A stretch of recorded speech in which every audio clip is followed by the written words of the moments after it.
You sit alone tonight? Maybe you've been sitting alone for weeks, months, maybe years. And somewhere deep inside, you've started to believe that something is wrong with you. That your solitude is a punishment. That the silence in your life is evidence of your failure. But what if I told you that you've been lied to your entire life? What if the very thing you've been taught to fear, this aloneness, this distance from the crowd, is actually the greatest asset you'll ever possess? Most people spend their entire lives running from solitude like it's a disease. They fill every moment with noise, with people, with distractions, anything to avoid being alone with themselves. And in doing so, they become the cheapest commodity in the marketplace of human relationships. They become disposable. If you're watching this right now, if something in these words is resonating with you, then do me a favor. Hit that subscribe button. Because what I'm about to share with you isn't going to be found in the self-help books that tell you to be nicer, to give more, to open up more. This is something different. This is the truth that Silent Strategist was built to deliver. Niccolò Machiavelli understood something 5 centuries ago that most people still don't grasp today. He understood that power doesn't come from being loved by everyone. It comes from being needed by the right people. And you can't be needed if you're always there. You can't be valued if you're always available. The man who is alone by choice, the man who has mastered his own company, is the most dangerous man in any room, because he doesn't need you. And the moment you don't need someone, they start to need you. Let me paint you a picture. There are 2 men. The first man is terrified of being alone. His phone is always in his hand. He responds immediately to every text, answers every call, says yes to every invitation even when he doesn't want to, because staying home alone feels like defeat. He has a lot of people in his life, but nobody truly respects him. When people need someone to help them move or listen to their problems at 2 in the morning, they call him. But when they're planning something important, gathering the people who matter, he isn't even considered. Why? Because he's free. He's abundant. He's like air. Essential maybe, but worthless because he's everywhere. Now the second man is comfortable being alone. In fact, he prefers it most of the time. When his phone buzzes, he decides if it's worth his attention. When Friday night comes with no plans, he pours a drink, opens a book, or works on something meaningful. He doesn't say yes to everything. He filters. He selects. And when he does show up, people notice. When he agrees to help, they know it means something. He has fewer people in his life, but the ones who are there would go to war for him. They respect him. They value him because he's scarce. He's rare. He's like a diamond. The difference between these 2 men isn't talent. It isn't looks. It isn't money. The difference is their relationship with solitude. Mark fears it. James has weaponized it. And if you're sitting there alone right now, feeling like something is missing from your life, I need you to understand something crucial.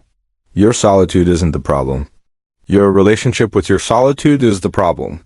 You've been treating your alone time like it's a gap that needs to be filled instead of recognizing it for what it truly is.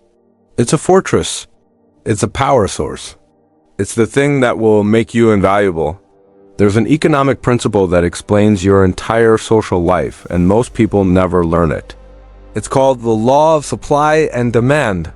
When something is abundant, when there's too much supply of it, the price drops. When something is scarce, when there's limited supply, the price skyrockets. You are a product in the marketplace of human relationships, whether you like it or not. And right now, if you're constantly available, constantly accessible, constantly saying yes, you've flooded the market with yourself. You've created a surplus. And what happens to surplus goods? They get discounted. They get marked down. They end up in the clearance section. Think about water. Water is essential for life. You can't survive without it. But how much do you pay for water? Almost nothing. It falls from the sky. It flows in rivers. You wash a car with it. You let it run down the drain while you brush your teeth. Now think about diamonds. Diamonds are completely useless. You can't eat them. You can't drink them. They don't keep you warm, but people kill for them. People starve themselves to buy them. Why? Scarcity. Diamonds are rare, and rarity creates value. The question you need to ask yourself is this: are you water or are you a diamond? If you're always there, always responding, always helping, always nodding along, you're water. And people will flush you down the toilet the moment something shinier comes along. But if you're comfortable in your solitude, if you're selective with your time, if you make people work to access you, you become a diamond. And diamonds aren't kept in open containers. They're locked in vaults. They're displayed behind glass. They're protected. That's the first shift you need to make. Stop treating your availability like it's a virtue and start treating your time like it's the most valuable currency you have. Now I know what some of you are thinking. This sounds cold. This sounds selfish. This sounds like I'm telling you to become an arrogant person who doesn't care about anyone. That's not what this is.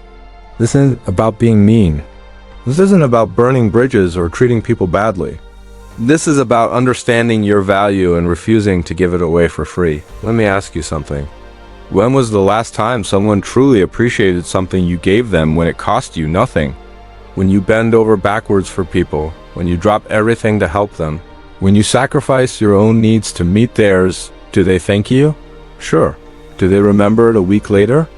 Rarely. Do they respect you more? Never. People don't value what comes easy. They value what they have to earn. This is human psychology. We are hardwired to assign value based on effort. If something requires no effort to obtain, our brains assume it's worthless. If something requires struggle, sacrifice, waiting, our brains assume it must be valuable. This is why luxury brands don't have sales. This is why exclusive clubs have waiting lists. This is why the person who's hard to get is always more desirable than the person who throws themselves at you. Scarcity creates desire. So, how do you create scarcity when you've spent your whole life being abundant? You start by getting comfortable with being alone. Not lonely, alone. There's a massive difference. Loneliness is a state of lacking connection and wanting it. Aloneness is a state of being by yourself and being completely fine with it. When you're lonely, you're desperate. You're needy. You'll accept any company just to fill the void. When you're alone and content, you're powerful. You're selective. You only allow people in who meet your standards. Here's a challenge for you. For the next 7 days, practice what I call the silence protocol. Don't initiate contact unless necessary. Don't text first. Don't call first. Don't make plans first. If people reach out, respond, but not immediately. Let hours pass. 2 things will happen. First, you'll feel uncomfortable. You'll feel the urge to break silence, to reach out, to check in. That's your addiction to validation. Sit with it. Second, people who value you will notice. They'll reach out more. They'll ask if you're okay. They'll wonder what changed.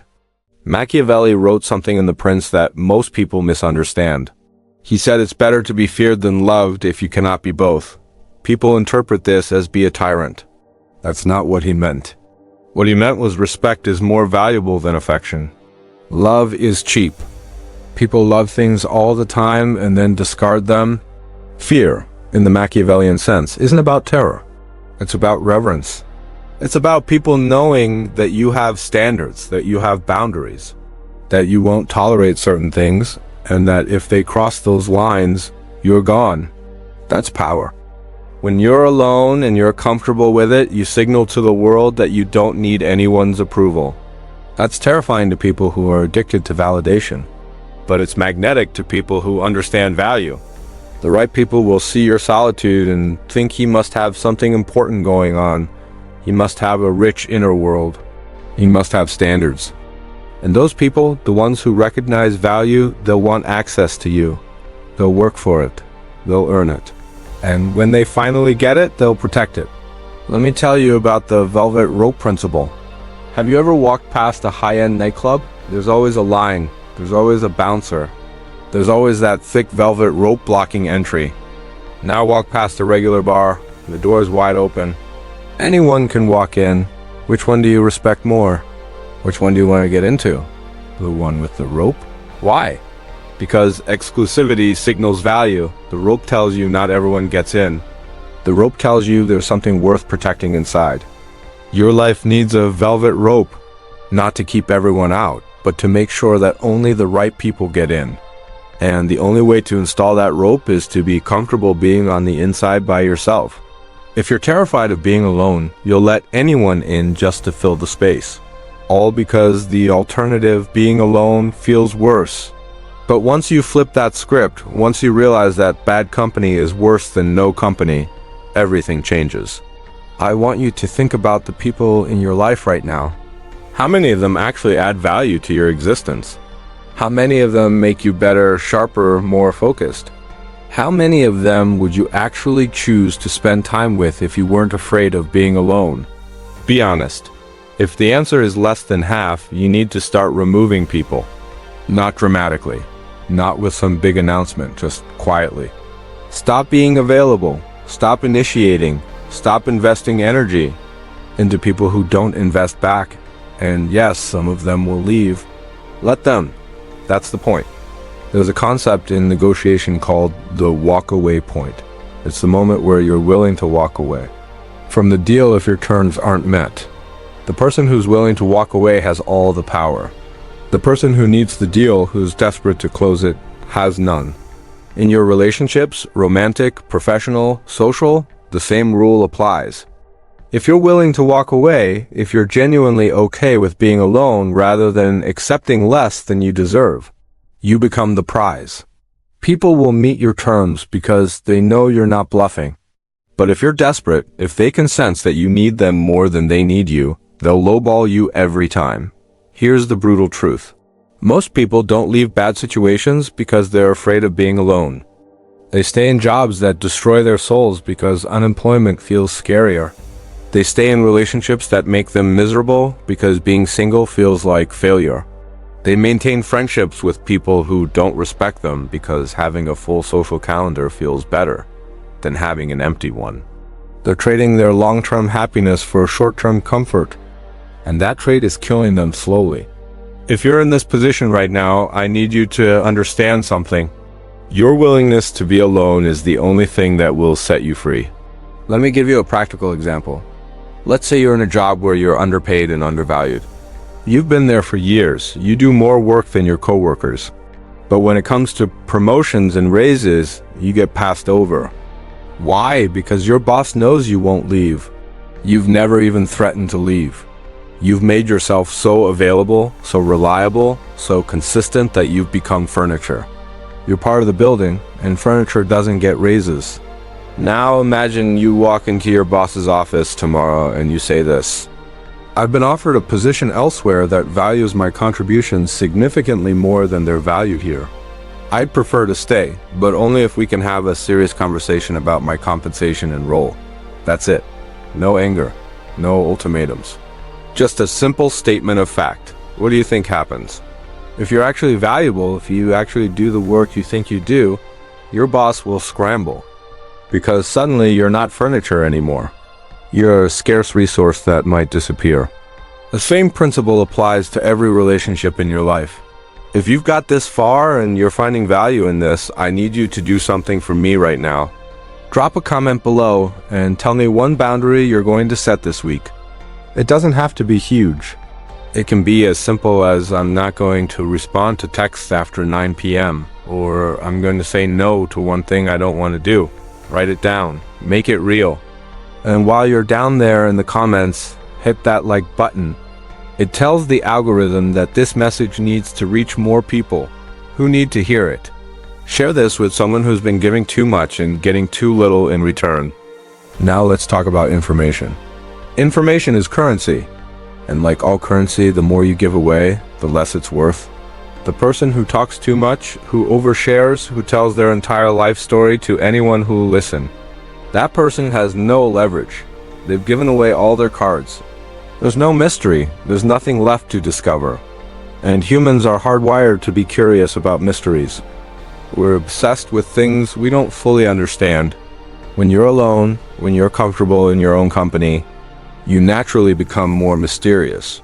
You're not constantly updating everyone on your whereabouts. You're not oversharing your feelings. You're not seeking validation through constant communication. You're just living your life. And that silence, that absence of information, makes people curious. Think about the most charismatic people you know. I'm willing to bet they all have one thing in common. They don't tell you everything. There's always a part of them that feels inaccessible. You feel like you know them, but there's always more beneath the surface. That depth isn't accidental. It's created by restraint. They've learned to hold back. Revealing everything makes you ordinary, but holding something in reserve makes you fascinating. Here's a simple practice. The next time someone asks you what you did this weekend, don't give them a play-by-play. Don't list every meal, every show you watched, every errand you ran. Just give them the headline. It was good. I needed the downtime. That's it. If they're actually interested, they'll ask follow-up questions. Most won't. They were just making small talk. But the ones who do press further, those are the people who actually care. And you've just separated the signal from the noise. You've also created the perception that your time is valuable. Machiavelli said, "Everyone sees what you appear to be. Few experience who you really are." That's the game. The surface you present to the world is carefully curated. The real you that's reserved for people who earn access. And the only way to maintain that separation is to spend time alone, developing that inner world. If you're constantly surrounded by people, constantly seeking external validation, you never develop depth. You become a mirror, reflecting back whatever the room needs you to be. That might make you popular, but it doesn't make you valuable. I want to address something that might be bothering some of you. You might be thinking this all sounds manipulative. Let me be clear. This isn't manipulation. Manipulation is lying, pretending to be something you're not to get what you want. What I'm teaching you is the opposite. I'm teaching you how to be authentic about your value and your boundaries. I'm teaching you how to stop lying to people by pretending you don't have standards. The manipulator is the person who says yes when they mean no. The manipulator is the person who pretends to be fine. The manipulator is the person who gives endlessly and then holds it over people's heads. What I'm teaching you is honesty. Honest about what your time is worth. Honest about what you'll tolerate. Honest about the fact that you'd rather be alone than in bad company. Let's talk about emotional reactions. This is where most people lose all their power. Someone insults them, they explode. Someone praises them, they glow. Someone ignores them, they panic. They're completely controlled by external stimuli. They're like a vending machine. Put in the right coin, get the expected reaction. That's not freedom, that's slavery. To be truly powerful, you need to develop what the Stoics called emotional sovereignty. It's the ability to observe your emotions without being controlled by them. Someone disrespects you, and your first instinct is to lash out. But instead of reacting, you pause. You breathe. You observe the anger rising in your chest. And then you choose your response deliberately. Maybe you address it calmly. Maybe you walk away. Maybe you do nothing at all. The point is you chose. You weren't hijacked by your emotions. This level of self-control is terrifying to people. They push your buttons expecting a reaction, and when you don't give them one, they don't know what to do.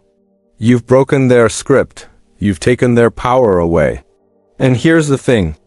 This level of emotional control can only be developed in solitude, when you're alone, sitting with your thoughts, when there's no one to perform for. That's when you learn who you really are beneath all the reactions and masks. That's when you develop an unshakable core. I'm going to share something personal. There was a time when I was terrified of being alone. Every weekend had to be filled. Every evening needed plans. I said yes to everything because the alternative felt like failure. During that period, I was the most anxious and exhausted. Then everything changed. I had a weekend where all my plans fell through. Everyone canceled. Instead of panicking, I just sat with it. I went for a walk, cooked a proper meal, read a book, worked on something I'd been putting off. By the end, I felt more centered and clear-headed than I had in months. I realized I'd been running from the wrong thing. The problem wasn't being alone. It was being surrounded by people and still feeling empty. From that point on, I protected my solitude like it was sacred. I stopped accepting every invitation. I said no to things that didn't genuinely interest me. I stopped initiating with people who never initiated with me. Some people disappeared. That stung. But those who stayed, those relationships deepened in ways I didn't think possible. They weren't based on convenience anymore. They were based on genuine mutual value. I became more respected and influential. than when I was constantly available. That's the paradox. When you stop chasing connection, real connection finds you. Now, let's talk about standards. Most people have incredibly low standards for how they're treated. They accept lateness, flakiness, disrespect, half-hearted effort. Why? Because they're afraid that demanding more means ending up alone. So they tolerate behavior they hate. And every time they tolerate it, they teach people this is acceptable. You teach people how to treat you by what you tolerate. To become valuable, develop zero-tolerance standards. Non-negotiables, lines that cannot be crossed. When someone crosses them, there's no discussion, you're done. Not with anger or drama, you just remove yourself. When you enforce these standards, people rise to meet them. The ones who can't or won't, they leave. And that's exactly what you want. High performers are attracted to high standards. When you have high standards, you signal you're playing the championship game, not the participation trophy game. The best recognize that and want to play with you. This applies to how you treat yourself too. You can't be expensive to others if you're cheap with yourself. If you eat garbage, sleep 3 hours a night. Consume mindless content for hours and let yourself go physically and mentally. You're telling your subconscious that you're a low-value asset. Your external life is a reflection of your internal standards. Start treating yourself like a high-performance machine that requires premium fuel. Read books that challenge you. Exercise not because you have to, but because you refuse to let your body deteriorate. Dress well even when no one's watching. Speak precisely. Keep your living space clean. These aren't superficial things. These are signals you're sending to yourself about what you're worth. There's a concept in economics called signaling theory. It's the idea that we send signals about our quality through our choices. A peacock's tail doesn't help it survive. In fact, it makes it more vulnerable to predators. But it signals genetic fitness. It says, I'm so strong that I can afford to carry this burden and still thrive. When you maintain high standards for yourself, when you invest in yourself, when you treat yourself with reverence, you're sending a signal. You're saying I'm valuable enough to warrant this investment. And people pick up on that signal. They treat you the way you treat yourself. Let me tell you what happens when you start implementing these principles. Initially, it feels wrong. You'll feel guilty for saying no. You'll feel selfish for prioritizing yourself. You'll feel lonely when people fall away. That's normal. That's your old programming fighting back. The part trained to seek approval, avoid conflict, keep peace at all costs. You need to kill that part. Starve it of validation until it dies. In its place, build something new. A version of you that doesn't need external approval to feel whole. A version genuinely comfortable being alone. A version that knows your value and refuses anything less. This transformation doesn't happen overnight. It's a process requiring significant time alone. Not scrolling social media. Not binge watching shows. Actually alone with your thoughts. Thinking, planning, building, creating, developing. The inner world that makes you magnetic to the right people. Most people can't do this. They'll read this, nod along, then return to old patterns. They'll continue being free, taken for granted, wondering why they're not respected. That's fine. They're not your competition. Here's the final truth I want to leave you with. The world doesn't reward nice. The world rewards valuable. You can be the nicest person on the planet, but if you're always available, always accessible, always saying yes, you'll be treated like a doormat. Niceness without boundaries is weakness. Generosity without selectivity is foolishness. Kindness without standards is slavery. You're not being a good person by letting people walk all over you. You're being a coward. You're avoiding the discomfort of standing up for yourself. You're avoiding the risk of being disliked. And in doing so, you're guaranteeing that you'll never be truly respected. Machiavelli didn't write The Prince to teach people how to be loved. He wrote it to teach people how to survive and thrive in a world that doesn't care about your feelings. And the first lesson is this. The person who is comfortable being alone, who doesn't need anyone's approval, who has high standards and enforces them, that person has all the power. Everyone else is just hoping to be selected. So the question is, Are you going to continue being the person who hopes to be chosen, or are you going to become the person who does the choosing? Are you going to continue being afraid of solitude, or are you going to weaponize it? The choice is yours, but understand this. Once you make this shift, once you truly become comfortable being alone, there's no going back. You'll never tolerate low-value relationships again. You'll never accept disrespect again. You'll never be cheap again. You'll be expensive. And expensive things are rare, protected, and valued. That's what Silent Strategist is about. Not feel-good platitudes.